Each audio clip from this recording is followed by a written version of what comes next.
President Trump responds to a New York Times article claiming the FBI was in complete turmoil under the leadership of James Comey. In a flurry of tweets today, the president said he learned through the, quote, failing New York Times that an investigation had been opened for no reason and with no proof. He says Lion James Comey is a total sleaze and claimed both parties wanted Comey out after the rigged and botched Hillary Clinton investigation. He also said Comey is being protected by Robert Mueller and the Democrats, who are not interested in the real collusion between Clinton, her campaign, and the Democrat National Committee.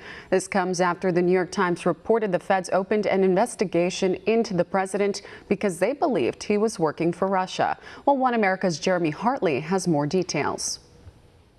It's the latest episode involving DOJ overreach, as the feds reportedly started a probe over the president and alleged ties to Moscow. The New York Times says law enforcement officials began investigating whether President Trump had been working on behalf of Russia following the firing of former FBI Director James Comey. In a detailed article Friday, the story claims counterintelligence investigators considered if the president's actions constituted a possible threat to national security and whether he was knowingly working for Russia or simply fell under Moscow's influence. The investigation also contained a possible criminal aspect, whether Comey's firing was possibly obstruction of justice into the FBI's larger investigation into Russian influence in the 2016 elections. The president has long denied such collusions. As the White House press secretary said Friday, Comey was fired because he was, quote, a disgraced partisan hack. While Comey's firing was used as justification to open a probe into Russian influence, the Times claims FBI agents had been concerned prior to that.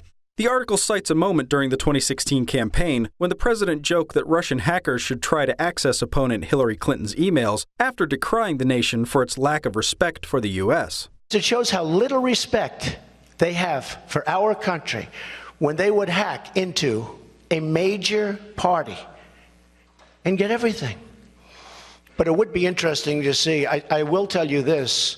Russia, if you're listening, I hope you're able to find the 30,000 emails that are missing. A compilation of memos known as the Steele dossier from that same year also allegedly contain unsubstantiated claims that Russian officials tried to obtain influence over President Trump by preparing to blackmail and bribe him. The Times admits few details of the counterintelligence investigation into the president have been made public, and no evidence has publicly emerged saying he was in contact or took direction from the Russian government. Former New York City mayor and President Trump's attorney Rudy Giuliani has pointed out the fact the investigation goes back more than a year and has shown no breach of security means the FBI has found nothing. Much has been made by Democrats over Comey's firing in May 2017, even though shortly before his dismissal, numerous individuals and media outlets were calling for him to be removed. A few months prior to his dismissal, Politico outlined the case against James Comey, saying the former FBI director showed a lack of accountability. And later in 2016, one opinion piece simply said Comey is unfit for public service, adding he should not only be fired from the FBI, but should be barred from any form of public service. Jeremy Hartley, One America News. Want to see more videos like this? Click on the link below and subscribe to One America News on YouTube. And call your cable provider and kindly demand that One America News is added to your lineup. Call and subscribe today.